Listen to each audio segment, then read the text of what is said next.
Scene 1. War Council. In the heart of the war tent, Aeron Valor stood tall, his gaze locked on a sprawling map of the Karpu Empire. His generals surrounded him, the air thick with tension and anticipation.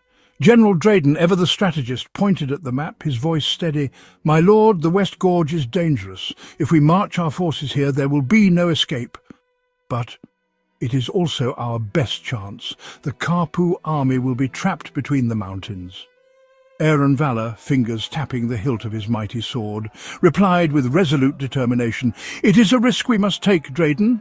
The Karpu Empire has ruled unchecked for too long. We end this now. The West Gorge will be the graveyard of our enemies." Commander Lyra, fierce and unwavering, nodded in agreement. "Then it is settled. We march at dawn." Scene 2. The battle begins. The battlefield was a vast rocky valley framed by towering mountains. Sound of war drums echoed through the air, a prelude to the clash of armies. Among the Karpu forces stood Daplo Pola, a brutal and ruthless general, his spiked armor raised his sword high, his voice a battle cry that resonated across the field. "Warriors of the Empire, today we do not fight for glory, we do not fight for land, we fight to end an era of tyranny, we fight for freedom." The army roared in response, their spirits ignited. The horns sounded, and the ground trembled under the charge of cavalry. The legend fights well, but legends must fall. He strode into battle, his axe a whirlwind of death. "Aeron Valor, the so-called savior, today your empire dies with you.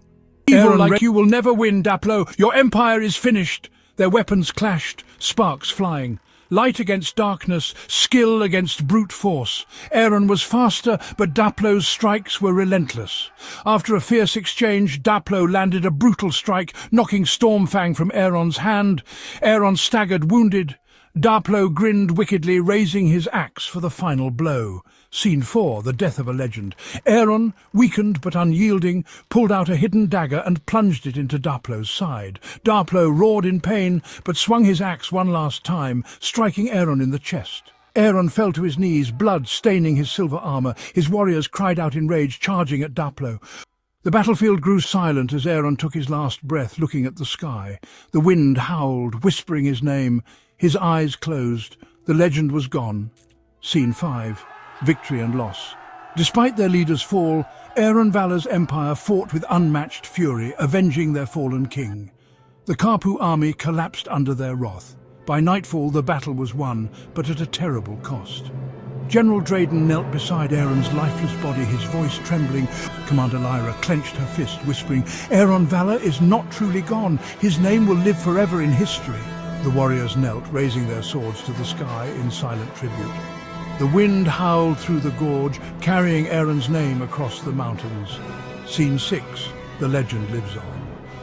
Years later, in a distant tavern, a young warrior sat by the fire, listening to an old storyteller. The old storyteller smiled, eyes filled with mystery. Some say Aeron Valor died that day, lost in the battle. Others say he was taken by the gods themselves, his mission complete. But there are those who claim that in the dead of night, if you listen closely, you can still hear his voice calling warriors to battle. The young warrior tightened his grip on his sword, his heart pounding.